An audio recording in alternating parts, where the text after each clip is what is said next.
Clara era fascinada por antiguidades. Um dia, enquanto visitava uma feira, encontrou um espelho antigo, com moldura de madeira entalhada, coberta por detalhes intrincados. A senhora que vendia o espelho parecia hesitante. Antes de Clara pagar, a vendedora segurou sua mão e sussurrou: cuidado com o que você vê, e nem tudo é reflexo. Clara riu, achando que era apenas uma estratégia para aumentar o mistério e o valor do objeto. Levou o espelho para casa e o pendurou no quarto, encantada com sua aparência. Naquela noite, enquanto se preparava para dormir, Clara passou pelo espelho e teve a sensação de que algo estava errado.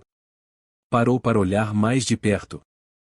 Seu reflexo parecia anormal, mas havia algo estranho nos olhos. Pareciam mais sombrios, quase vivos, como se observassem mais do que refletissem. Sentiu um arrepio na espinha, mas tentou ignorar a sensação, atribuindo tudo à imaginação fértil e à sugestão da vendedora. Mesmo assim, aquela estranha inquietação permaneceu enquanto ela escovava os dentes. Decidida a não deixar sugestão alguma abalar sua paz, Clara voltou para o quarto, respirou fundo e lançou um último olhar no espelho antes de apagar a luz. E então, viu algo que a fez congelar. No reflexo, sua imagem permanecia de pé, sorrindo de forma sinistra enquanto a verdadeira Clara se movia em direção à cama. Com o coração disparado, ela piscou rapidamente, esperando que a alucinação passasse, mas o reflexo continuava, zombeteiro. Sentiu pânico se apoderar de seu corpo e, em um impulso, jogou o lençol sobre a superfície espelhada.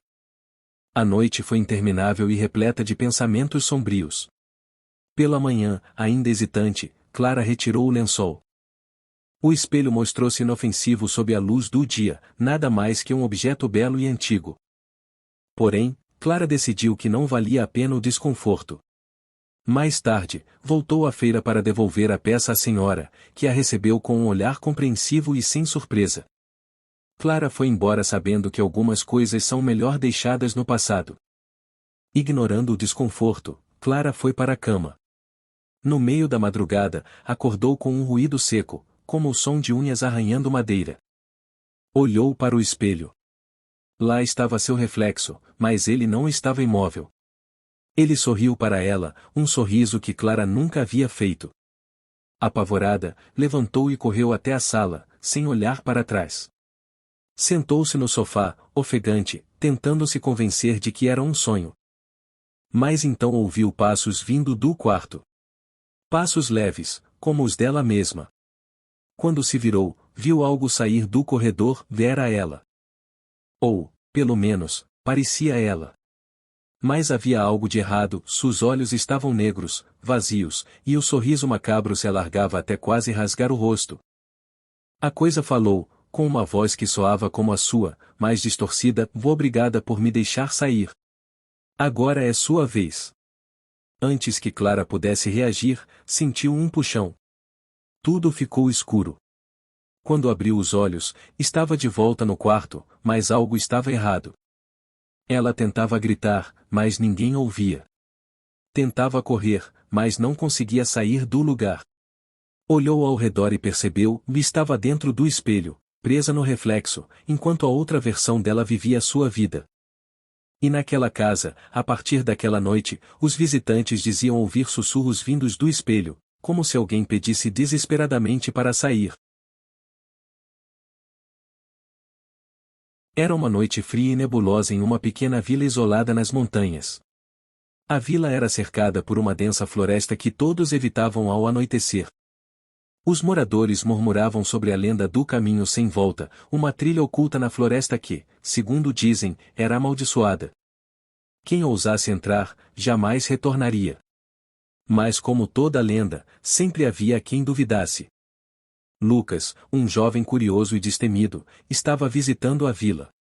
Ele tinha ouvido histórias da trilha desde criança, contadas por sua avó. Agora adulto, achava tudo uma bobagem criada para assustar crianças. Assim, decidiu explorar o caminho sem volta, convencido de que não passava de superstição. Lucas esperou até o pôr do sol, quando os contornos da floresta tornaram-se sombras sinistras. Com uma lanterna e uma mochila, ele atravessou os limites da vila e entrou na mata. À medida que avançava, o som dos galhos quebrando sob seus pés parecia ser absorvido pela escuridão ao redor. O vento soprava, carregando murmúrios quase inaudíveis, como se a floresta respirasse. Depois de caminhar por horas, Lucas começou a perceber que a trilha parecia nunca terminar. Era como se ele estivesse andando em círculos, embora tivesse certeza de que seguia em linha reta. Então, algo estranho aconteceu. O som de seus passos parou. Mesmo enquanto andava, não havia mais barulho. O primeiro encontro de repente, sua lanterna piscou e apagou. Ele praguejou, tentando religá-la, mas antes que conseguisse, um som gélido veio de trás dele, uma risada baixa, arrastada e claramente humana. Virando-se rapidamente, não viu nada. Apenas árvores imóveis, altas e pálidas como ossos. Mas ele sentiu. Algo observava. Seu coração disparou, e Lucas decidiu que já era o suficiente. Virou-se para voltar pelo mesmo caminho, mas a trilha que ele seguirá havia desaparecido. Em seu lugar, apenas mato denso e árvores entrelaçadas. A floresta muda. Enquanto vagava perdido, os sons da floresta mudaram. Não eram mais o canto de grilos ou o farfalhar das folhas. Eram sussurros. Palavras incompreensíveis, mas cada vez mais altas. Lucas tentou ignorar, mas quanto mais andava, mais os sussurros se tornavam gritos. E então, ele os viu. Primeiro, olhos. Centenas de olhos brilhantes no escuro, observando-o. Depois, formas saindo da escuridão, figuras humanoides, pálidas, com olhos afundados e bocas costuradas. Elas não se moviam, apenas observavam. Até que uma delas estendeu a mão na direção de Lucas. A cabana desesperado, ele correu sem olhar para trás, tropeçando em raízes e arranhando-se nos galhos. Após o que pareceu uma eternidade, ele avistou uma cabana decrépita no meio da floresta. Contra o bom senso, correu para ela, esperando encontrar abrigo. Ao entrar, percebeu que o interior estava coberto de símbolos desenhados com algo que parecia sangue. No centro da cabana, uma mesa com um espelho antigo e trincado. Lucas se aproximou do espelho, sua curiosidade superando o medo. Quando olhou para seu reflexo, ele viu algo que congelou seu sangue. No espelho, ele não estava sozinho. Atrás dele, uma figura alta e encapuzada com dedos longos e garras afiadas pairava, imóvel. Antes que ele pudesse reagir, o espelho trincou ainda mais, e a figura no reflexo se virou para olhar diretamente para ele. O fim do caminho à porta da cabana se fechou com força, e Lucas percebeu que estava preso. As paredes começaram a pulsar, como se a cabana estivesse viva. O ar ficou pesado, e ele sentiu mãos invisíveis agarrando seus braços e pernas, arrastando-o em direção ao espelho. Antes de ser consumido pela escuridão, Lucas ouviu uma voz, grave e distorcida, que sussurrou em seu ouvido: Bem-vindo ao caminho sem volta.